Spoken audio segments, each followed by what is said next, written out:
Hello everybody and welcome back to the channel. Just before this video begins, I want to announce a giveaway that I will be doing on this channel, where the first 1000 subscribers will be entered into a giveaway to win a £10 gift card for Xbox, PS4 or Steam, depending on your preferred platform. So just simply subscribe to have a good chance of winning this prize. Once the channel hits the sub goal, the winner will be announced via YouTube community post.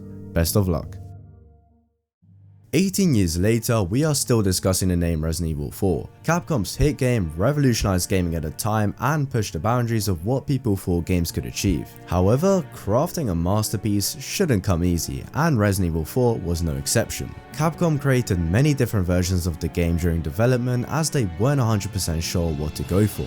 RE4 has been ported to 14 platforms over the years, which should show its level of success. At its release, people thought it was either the best Resident Evil or the worst, as it added a significant amount of action-centered gameplay and cheesy dialogue. But since then, it has amassed a cult following and stapled itself as one of the greats, especially in the Resident Evil franchise. A few months back, we were introduced to the idea of an RE4 remake. Now this got a lot of fans, including me, very hyped, and the Resident Evil 4 remake quickly turned into one of the most anticipated games of the year. Along the way, we were given a couple of trailers and we were even treated with a demo that nicely showed off the graphical capabilities and the best of all the new gameplay mechanics. The release date was announced earlier to be the 24th of March. It has now been over a week since the release of the Resident Evil 4 remake. What is it like, and does it live up to the reputation set out by its predecessor? Let's take a deep dive and find out. Just a quick note that my first playthrough was on hardcore mode, the second professional, the gameplay is a mix of both. Don't worry about spoilers, as I made sure that there is a very limited amount for anyone wanting to play the game for the first time. If I could just forget what happened that night. The pain. Even for a second. This time, it can be different. It has to.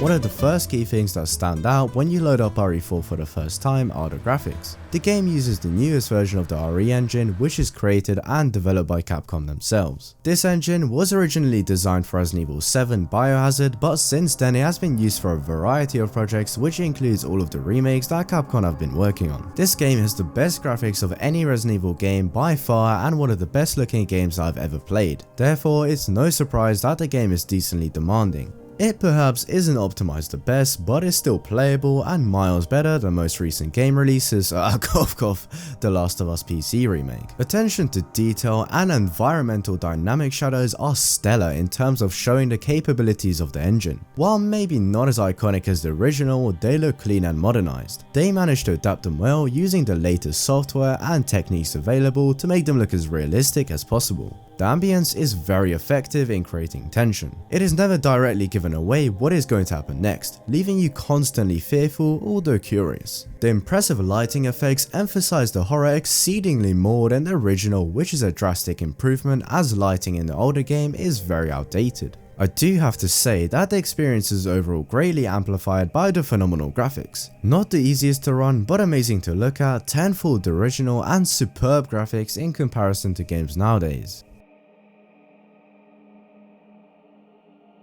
I'm not exactly the best for talking about audio in a game, as I don't really know much about the technical aspects of it, but I can spend some small time talking about what the sound was like as a player. Starting off, it's great in every way. Just about every sound effect and lines of dialogue are of high quality and fit in well together. Well, apart from Ada's voice acting. I have nothing against the voice actor, it's just her voice really didn't fit her character. I'm not sure why they didn't just use the one from the Resident Evil 2 remake. This is a similar issue with the Merchant, although not as noticeable. But it is nice to see that the Merchant has way more voice lines than before and interacts a lot more with Leon. Sound cues can be a key part of the game in situations when you aren't directly looking at the enemy, such as the fight with Salazar's right hand. You can also hear when Ganados and cultists transform into their Plaga state, allowing you to switch to an appropriate weapon to deal with them. The sound design is dynamic and well balanced around fights and more calm moments, never being jarring or out of place. The music in this game genuinely bangs. Honestly, hats off to the Capcom sound team and anyone else involved in this game's soundtrack. From remaking iconic songs such as the Drive in the introduction or Serenity, the typewriter/safe room theme, to composing musical masterpieces like the track that plays when you're in a boss fight with Ramon Salazar or going through the dissection lab on the island facility. Gun sounds are clean and realistic, each weapon has its own distinct sound and so does your different enemy types. To unlock a secret weapon with completion points, you must keep your ear out for a squeaky mechanical noise made by Salazar doors dotted around each chapter. But you really do need to focus if you want to find these doors, as noises from all around can easily obstruct it, such as hanging treasures or swinging light fixtures. This issue might have just occurred to me, but whenever RE4 Remake is open, I constantly hear an electric buzz in the background which intensifies whenever I scroll. This is likely just an issue on my end, but it would be nice to fix it.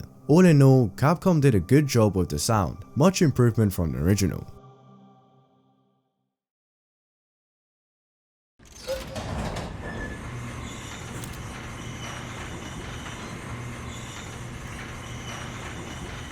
Horror is something that is drastically increased in a remake, unlike the original where there were absolutely some aspects of horror, however it was mainly action focused. Horror in the original was primarily focused on the dissection lab where you would meet the regenerators, but in the remake I found that it was much more spaced out. This is possibly due to the graphical upgrade making everything look noticeably realistic and detailed, which does exceedingly amplify the horror experience. There are many moments where you must survive extreme fearful situations under pressure. Sometimes it's not even the visuals that terrify you as a player, but the constant onslaught of enemies flooding into cramped spaces. The regenerators were very well brought over to this game, being as terrifying as ever with new attacks and model design. They still have their iconic loud ass breathing that you can hear all throughout the facility that puts shivers down your spine. The soundtrack around these areas accompanies the horror very well to keep up the tension. You really have no time to relax when your ammo and health is running low and you are being hunted down by enemies. Whilst the game is not in first person, the horror is not toned down and stays consistent.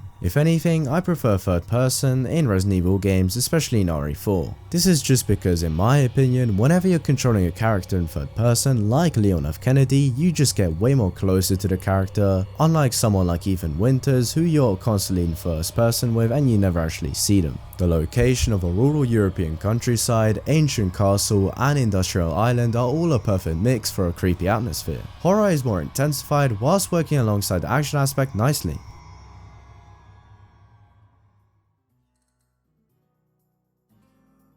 The first thing that I noticed when playing through the RE4 remake is that not only is the story significantly longer than RE4 2005, but also easily the second longest Resident Evil game ever made, 6 being number 1 of course. Especially going ahead and working on side missions and upgrading your equipment, your playthrough will be longer. The length of your game is also based on the difficulty that you are playing at. The fight with Ramon Salazar is one specific boss fight where you absolutely need to spend time to learn his attack patterns if you want to defeat him. Whilst the original game's narrative was as basic as a 1-block Rubik's Cube and executed as a cheap action movie, not saying that this was a bad thing as it fit the game very well, but the newer game has a much more sophisticated storyline. Almost every enemy or character that you meet are explained using notes left behind or new cutscenes. You start to understand a lot more about why you are doing the things that you're doing and understanding your enemies. This doesn't necessarily mean you can defeat them easier, although this is sometimes the case, but it's just nice to know more about what's going on in this terrible place. The game is rather nicely linked up with the RE2 remake, another great remake by the way. Leon keeps and uses the knife given to him by Marvin, which is a nice touch. The introduction cutscene also includes segments of the RE2 remake with one single scene from the RE3 remake, the ending nuke strike. Another key narrative change is that Luis and Ashley play a more vital role and both characters are more fleshed out and helpful in Leon's journey. Both of them, Luis in particular, has more screen time and spends more time with Leon in game, not including cutscenes. Now this is quite a big change as in fact in the original Luis didn't even appear aside from cutscenes, so it's a very welcome change that you were able to play alongside him.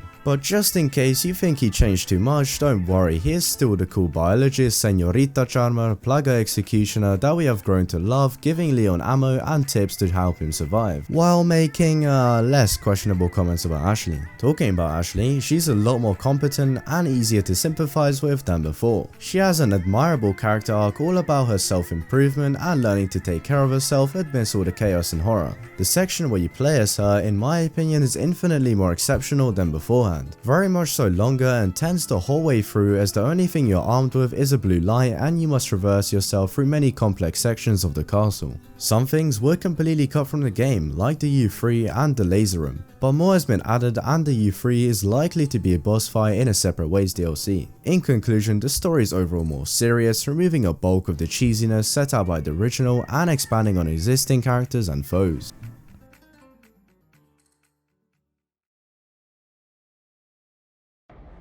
I've left the best component of the Resident Evil 4 remake last. Possibly the most crucial part of the game is the exciting and addicting gameplay. To begin with, the enemy roster and combat mechanics have been drastically increased. Many times during my playthrough, I was caught lacking by encountering a completely new enemy type or encountering an enemy that I was familiar with but in an awkward situation or location. The game does a good job of always keeping you on edge, as even if you have played the previous RE4, you won't truly know what's coming next. You always must be prepared in terms of health and ammunitions, as you never know if out of nowhere there is a boss fight or a bullet sponge enemy. The combat style for the most part is not as much of a survival horror than previous entries like the RE2 remake, but more so annihilate anything and everything in your way. Leon has way more weapons and equipment to use than most Resident Evil games, which makes it fun to try out all the new weapons and to upgrade each of them. The merchant returns with even more goods stocked up and ready for Leon to buy. There are blue post-it notes left all around the map to signify that a new side mission is ready to be completed.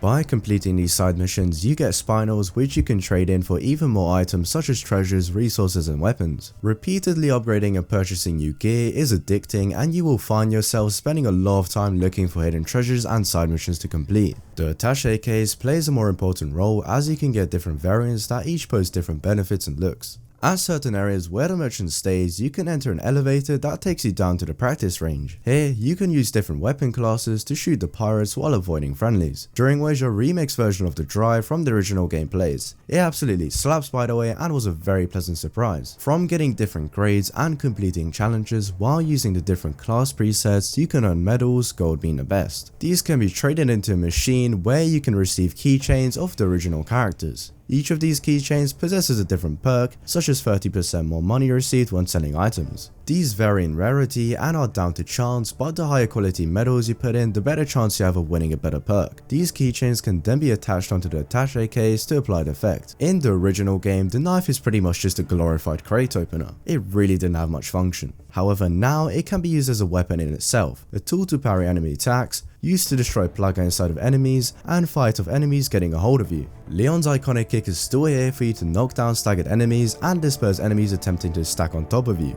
A great option used for crowd control. Gunpowder and different types of resources have been introduced to the game so that you can choose what ammo to craft based on what you need. This was something that was missing from the original. It is very much so necessary to use all the new and existing gameplay mechanics to survive and flourish in your adventure.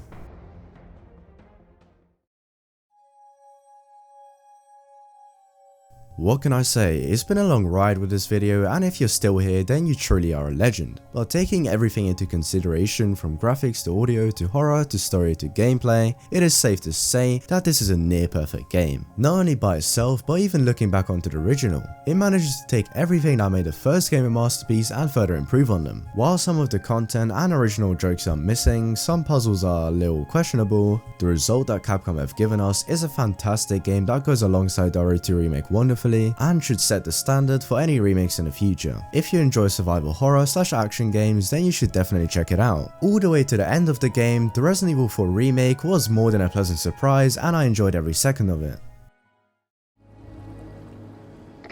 Condor 1? Rooster Condor 1, do you read me? Come in. I said come in, is this thing even on? Leon! Leon, are you and Ashley alright? Where are you? Come on! As always guys, make sure to like and subscribe, check out some of my older content, and I will see you guys in the future. Goodbye.